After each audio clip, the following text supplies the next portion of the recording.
Hi friends, welcome to தேகல் study centre. So டிஎன்பிஎஸ்சில இருந்து ஒரு முக்கியமான ஒரு அதிர்ச்சிகரமான ஒரு விஷயம் கூட நம்ம சொல்லலாம்.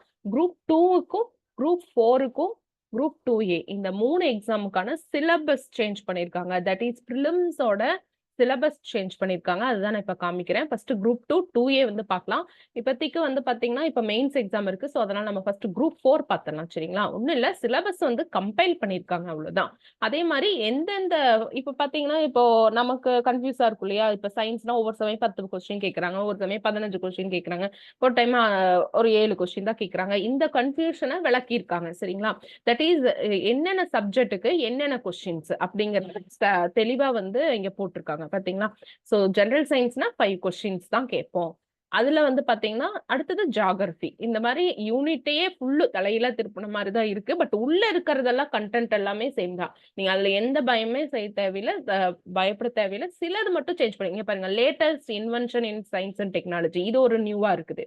தென் எல்லாத்துலயுமே என்விரான்மெண்டல் சயின்ஸ் ஆல்ரெடி இருந்ததா அதை டைரக்டாவே இங்க சிலபஸ்ல கொடுத்துட்டாங்க. மத்தபடி இந்த லைட், ஆசிட் பேஸ் எல்லாமே சயின்ஸ்ல வந்து ஈக்குவலா தான் இருக்கு. அது ஒரு பயப்பட தேவையில்லை.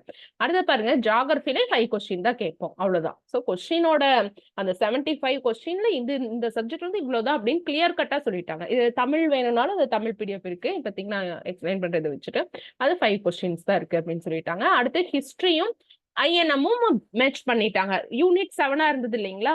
ஸோ ஐஎன்எம் அதை வந்து மெர்ஜ் பண்ணிருக்காங்க, அவ்வளவுதான். ஸோ மெர்ஜ் பண்ணி இவ்வளவுதான் நமக்கு. அதுல இருந்து 10 கொஸ்டின்ஸ் தான் வரும் அப்படின்னு சொல்லியிருக்காங்க. பாலிட்டியில பாத்தீங்கன்னா 15 கொஸ்டின்ஸ் தான் வரும் அப்படின்னு சொல்லியிருக்காங்க. இதுல வந்து அதேதான், ஏற்கனவே இருந்தது மட்டும்தான். எல்லா சப்ஜெக்ட் கரண்ட் அஃபேர்ஸ் தனியா ஒரு யூனிட் இருந்தது இல்லைங்களா? அதை எடுத்துட்டாங்க. எல்லா ஈச் அண்ட் எவ்ரி யூனிட்டுக்கு பின்னாடி வந்து கரண்ட் அஃபேர்ஸ் அப்படின்னு சொல்லி நோட் பண்ணியிருக்காங்க, அவ்வளவுதான். அடுத்தது எக்கனாமிக்ஸ் வந்து பாத்தீங்கன்னா எக்கனாமியோட டெவலப்மெண்ட் ஆஃப் அட்மினிஸ்ட்ரேஷன் வந்து சேர்த்திருக்காங்க. இப்ப மெயின்ஸ்க்கு நம்ம எழுதுவோம் இல்லைங்களா? அந்த மாதிரி டெவலப்மெண்ட் அட்மினிஸ்ட்ரேஷன் வந்து நம்ம சேர்த்திருக்காங்க இன் தமிழ்நாடு. அதாவது என்ன சொல்லிக்கலாம், அதாவது எக்கனாமிக்ஸையும் யூனிட் 9ஐயும் சேர்த்திருக்காங்க. எக்கனாமிக்ஸையும் யூனிட் 9ம் சேர்த்திருக்காங்க அப்படின்னு நம்ம சொல்லலாம். ஓகேங்களா? அடுத்தது 6th யூனிட்ல பாத்தீங்கன்னா 20 கொஸ்டின் கேட்கறாங்க. ஹிஸ்டரியும் சோசியல் பொலிட்டிக்கல், அதாவது யூனிட் 8ஐயும் நார்மல் ஹிஸ்டரியும் வந்து ஆட் பண்ணிருக்காங்க. பாருங்க, சங்கம் ஏஜ் நார்மல் ஹிஸ்டரி இருக்குங்களா, அதுவும் social political movements of Tamil Nadu அதையும் வந்து மர்ஜ் பண்ணிருக்காங்க. அதாவது யூனிட் 8ல இருந்தது இல்லைங்களா நமக்கு இந்த திருக்குறள், இதெல்லாம் இப்ப இந்த யூனிட்ஸ்ல வந்திருக்கு, அவ்வளவுதான். அடுத்தது பாத்தீங்கன்னா மேக்ஸ் வந்து பாத்தீங்கன்னா 25 கொஸ்டின். இப்ப 75 கொஸ்டின்ஸ் அது கேட்டாங்க இல்லையா? அடுத்து மேக்ஸ் வந்து 25 கொஸ்டின்ஸ் இருக்கு. அடுத்தது வந்து தமிழ் அந்த 100 கொஸ்டின்ஸ்க்கு வந்து கொஞ்சம் ரொம்ப எக்ஸாக்டா எக்ஸ்பேண்டா வச்சிருக்காங்க அப்படின்னு சொல்லலாம். தமிழ் சிலபஸ் இலக்கணம் பாருங்க, இலக்கணத்துல இருந்து 25 கொஸ்டின்ஸ். அதுல என்னென்னலாம் வேறுபாடு பாருங்க, நகர வேறுபாடு எக்ஸ்பிளைனா பண்ணிருக்காங்க, அவ்வளவுதான். மத்தபடி இதெல்லாம் என்ன, நம்ம பிழை நீக்குதல்னு ஒட்டுக்கா கொடுத்துட்டாங்க. அதுல சந்தி பிழை வரும், எல்லா பிழை வரும்.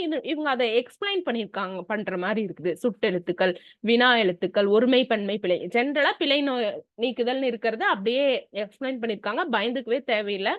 ஓகே, அப்புறம் மெர்ஜ் பண்ணிருக்காங்க, அவ்வளவுதான். அடுத்து இருக்கு. அடுத்து சொல்லகராதி இருந்து 15 கொஸ்டின். சொல்லகராதினா இந்த என்ன சொல், ஓரெழுத்து ஒரு மொழி, இதெல்லாம் டிஃப்ரெண்ட் டைட்டில் போட்டிருக்காங்க, அவ்வளவுதான்.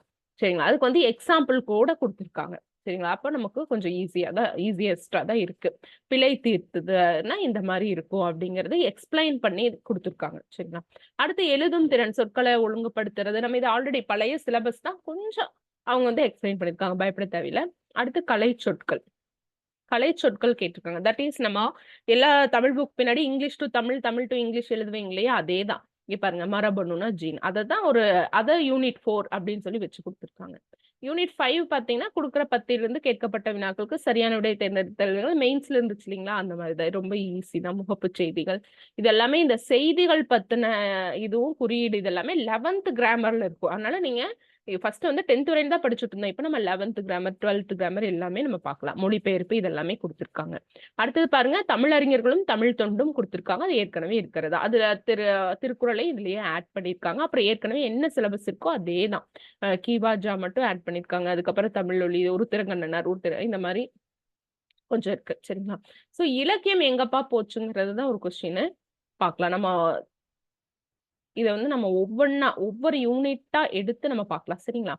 இது இங்கிலீஷ் வந்து குரூப் 4 ஸ்டூடெண்ட்ஸ்க்கு டிஃபரெண்ட்லி ஏபிள்டு கேண்டிடேட்ஸ் மட்டும் தான் ஜெனரல் இங்கிலீஷ் எடுக்கணும். மற்றபடி எல்லாம் குரூப் 4 தான். ஐ மீன் குரூப் 4 மாதிரி தமிழ் மட்டும்தான் சரிங்களா குரூப் 4ல.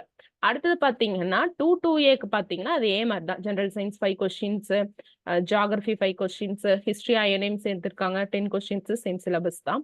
அடுத்து பாலிட்டியில 15 கொஸ்டின்ஸ் வரும். எக்கனாமி டெவலப்மெண்ட் ஆஃப் அட்மினிஸ்ட்ரேஷன் அதுவும் சேர்த்திருக்காங்க. யூனிட் 9 எக்கனாமிக்ஸும் சேர்த்திட்டாங்க சரிங்களா. அவ்வளவுதான். ஸோ இது வந்து ஒரு கம்பைலேஷன் தான் ஓவராலா பார்க்க முடியும். எதுக்குமே நம்ம பயப்பட வேண்டாம் சரிங்களா. மேக்ஸ் பாத்தீங்கன்னா 15 மார்க்ஸ், ரீசனிங் அப்படின்னு சொல்லி 25 பிரிச்சு வச்சிருக்காங்க அவ்வளவுதான். அதே மாதிரிதான் நம்ம இதுக்கும் பார்த்தோம், குரூப் 4க்கு பார்த்தோம் இல்லைங்களா. குரூப் 4க்கு பாருங்க மேக்ஸ் வந்து 15 10 பிரிச்சு வச்சிருக்காங்க. வேற எதுலயுமே வந்து நமக்கு சேஞ்ச் அப்படின்னு சொல்லி சொல்ல முடியாது. ஓகேங்களா, சேம் தான். ஓகே, ஸோ இந்த சேஞ்சஸால நீங்க பயப்படவோ இதனால ஒரு குழப்ப நிலைக்கு வரக்கோ ஒண்ணுமே இல்லை. ஓகேங்களா, ஸோ நம்மளோட ஒர்க்கை கொஞ்சம் ஈஸி தான் பண்ணியிருக்காங்க அப்படின்னு தான் நம்ம சொல்ல முடியும் சரிங்களா ஃப்ரெண்ட்ஸ். ஸோ இதுக்கான மெட்டீரியல்ஸ் எல்லாமே நம்ம 1 வீக்குள்ள ரெடி பண்ணிடுவோம். அதாவது ஆல்ரெடி இருக்கிறது தான், பட் இதுல வர்றக்கான இந்த செக்மெண்ட்ல வர மாதிரி நம்ம ரெடி பண்ணிக்கலாம். ஓகேங்களா, அண்ட் எல்லாமே கொஸ்டின்ஸ் எல்லாமே சமச்சீர் புக்ல இருந்து வருங்கிற மாதிரி சொல்லியிருக்காங்க சரிங்களா. ஸோ அது ஒரு லைன் இருந்துச்சு, பார்த்துக்கலாம். ஓகேங்க, ஸோ இவ்வளோதான். நீங்க போய் டிஎன்பிஎஸ்சிக்குள்ள போய் நீங்களே டவுன்லோட் பண்ணிக்கோங்க. தமிழ் வேணா தமிழ் டவுன்லோட் பண்ணிக்கோங்க, இங்கிலீஷ் வேணா இங்கிலீஷ்ல டவுன்லோட் பண்ணி பாருங்க சரிங்களா. Thank you friends.